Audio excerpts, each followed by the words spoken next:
Assalamualaikum warahmatullahi wabarakatuh. Yang terhormat Ibu Yudi selaku dosen kesehatan olahraga, izinkan saya memperkenalkan diri. Perkenalkan, nama saya Ayu dari kelas 2018 ANU 003. Di sini saya memenuhi tugas UTS mata kuliah kesehatan olahraga, yaitu membahas materi mengenai tentang high altitude illness atau altitude sickness. Apa sih altitude sickness itu? Atau high altitude illness? Apa gangguan penyebab dari high altitude illness? Gejala apa yang dirasakan? Bagaimana cara penanganan high altitude illness dan bagaimana cara pencegahannya? Untuk video selengkapnya sebagai berikut. Jadi, apa sih altitude sickness? Nah, altitude sickness ini penyakit yang disebut juga sebagai mabuk ketinggian. Nah, menurut dokter Diah Novita Anggreni, altitude sickness ini terjadi karena tekanan fisik akibat kesulitan mengendalikan diri dengan tekanan oksigen rendah di dataran tinggi. Nah, makin kita tinggi saat mendaki gunung, maka kadar oksigen makin menipis, dan makin kita terburu-buru saat mendaki gunung, makin cepat pula kita terkena penyakit altitude ini. Nah, gangguan penyebab altitude sickness. Altitude sickness ini terjadi ketika seseorang berada pada ketinggian lebih dari 3000 mdpl. Nah, pada ketinggian tersebut, tekanan udara akan semakin menurun dan kadar oksigen makin berkurang. Bagi seseorang yang tidak terbiasa di ketinggian, tubuhnya perlu waktu untuk beradaptasi dengan kondisi tersebut. Nah, gejala altitude sickness ini muncul ketika tubuh tidak mendapatkan cukup waktu untuk beradaptasi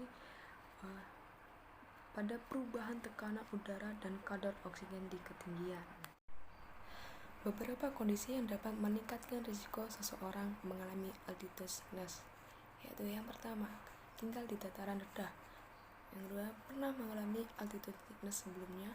Yang ketiga, mendaki terlalu cepat atau lebih dari 300 meter per hari. Dan yang keempat, jalur pendakian sulit dan membutuhkan banyak energi. Dan yang kelima adalah menderita gangguan jantung, sesak nafas, atau sistem saraf. Ada 3 jenis altitude sickness. Yang pertama yaitu acute mountain sickness. Yang kedua adalah high altitude cerebral edema. Dan yang ketiga adalah high altitude pulmonary edema. Acute mountain sickness, nah, merupakan altitude sickness yang sering terjadi dan paling ringan dialami oleh para pendaki. AMS ini didefinisikan sebagai kombinasi gejala non-spesifik yang muncul beberapa jam setelah mereka melakukan pendakian.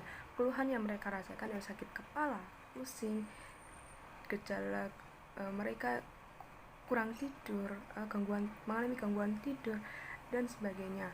Nah, ada muncul penyebab lain, kondisi lain yang membuat mereka merasakan rasa cemas ketika saat mereka melakukan pendakian pada ketinggian 2000 sampai 2500 meter. Nah, hal ini bisa hilang 1-3 hari. Mereka harus melakukan pemberhentian pendakian dan harus beristirahat.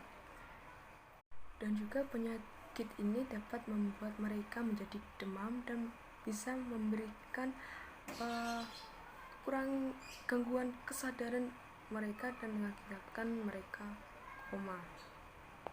Yang kedua yaitu high altitude cerebral edema, yaitu penumpukan cairan di otak yang menyebabkan otak membengkak dan tidak berfungsi secara normal. Nah, gejala utamanya yaitu mereka sulit berjalan. Nah, lebih buruknya mereka dapat mengalami gangguan kesadaran dalam hitungan jam. Yang ketiga yaitu high altitude pulmonary edema, yaitu penumpukan cairan di paru yang menyebabkan gangguan fungsi organ tersebut. Nah, edema paru ini bisa berkembang dari HLCE atau terjadi dengan sendirinya. Nah, hal ini pernah terjadi oleh seseorang di mana dia merasakan kepala sakit yang hebat. Setelah itu sesak nafas dan dahak berbusa tanpa demam dan menggigil. Selanjutnya adalah pembahasan gejala. Nah, beberapa faktor tentu dapat mempengaruhi gejala yang dialami oleh pendaki. Nah, yang pertama adalah usia. Usia ini sangat mempengaruhi sekali. Mungkin dia remaja, dewasa, ataupun usia yang mungkin udah menginjak angka kepala 3. Hal ini sangat rentan sekali mengalami gangguan-gangguan yang berupa sesak nafas, gangguan mungkin sakit kepala. Nah, yang kedua adalah berat badan. Hal ini juga mempengaruhi dalam kalian melakukan pendakian. Yang ketiga adalah tekanan darah. Nah, sebelum kita melakukan pendakian, harusnya kita harus cross check dulu kesehatan kita. Apakah tekanan darah kita normal, gejala apa yang sedang kita alami, kita harus tahu sebelum kita melakukan pendakian. Yang keempat adalah kapasitas pernafasan individu. Nah, yang kelima adalah kecepatan seseorang saat naik ketinggian. Nah, yang terakhir adalah lama waktu yang dihabiskan di ketinggian tersebut. Nah, kita harus tahu intensitas apa yang kita miliki. Jadi kita jangan memaksakan diri kita untuk terus mendaki sampai ke puncak. Jadi kita harus tahu porsir tubuh kita. Kita capek, istirahat. Kita kuat, oke, kita lanjut. Nah, seperti itu. Nah, berikut adalah gejala penyakit ketinggian. Yang pertama ini, nafsu makan turun. Dia merasakan mual, muntah, dan kehilangan energi. Yang kedua adalah pusing. Dia merasakan rasa pusing kepala, terus dia mengalami sulit untuk tidur atau yang disebut kita insomnia, dan mengalami sesak nafas. Terus terjadi pembengkakan pada tangan, kaki, dan wajah. Oke, jika kita mengalami altitude sickness yang parah seperti HAPA atau HACA, gejala yang dirasakan di antaranya yaitu cyanosis. Nah, karena kurangnya oksigen dalam darah, kulit, kuku, atau bagian mata, dia mulai membiru. Ya, yang kedua adalah linglung, sesak nafas. Bahkan ketika dia istirahat pun dia mengalami sesak nafas. Ketiga, dia mengalami sulit berjalan. Nah, ini adalah faktor yang berbahaya sekali ketika mereka mengalami hal tersebut. Setelah itu dia mengalami batuk secara terus-menerus hingga keluar busa putih atau merah muda. Yang terakhir adalah halusinasi. Nah, gejala-gejala tersebut biasanya muncul dalam 12 hingga 24 jam setelah mencapai ketinggian yang lebih tinggi. Gejala tersebut dapat membaik dalam 1 atau 2 hari setelah tubuh dapat menyesuaikan diri dengan perubahan ketinggian. Selanjutnya yaitu penanganan pertama pada altitude sickness. Nah, pada penderita altitude sickness ini segera bawa turun penderita pada ketinggian yang lebih rendah. Dan perlu diingat, tentu kita jangan mencoba lagi mendaki pada ketinggian yang lebih tinggi, karena meskipun ini penyakit tergolong ringan, kita harus segera mengatasi gejala tersebut. Nah, bagaimana langkah pertama untuk mengatasi meringankan gejala altitude sickness? Nah, langkah pertama yaitu pastikan penderita minum banyak air putih agar penderita tidak mengalami kekurangan cairan. Nah, yang kedua yaitu longgarkan pakaian mereka dan berikan ruang yang cukup untuk mereka bernapas. Dan yang ketiga yaitu berikan obat paracetamol atau ibuprofen untuk meredakan sakit kepala.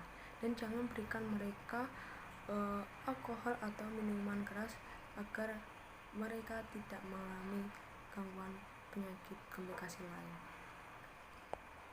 Nah, yang terakhir, pencegahan altitude sickness. Nah, bagaimana sih kita caranya mencegah agar kita tidak parah terkena altitude sickness?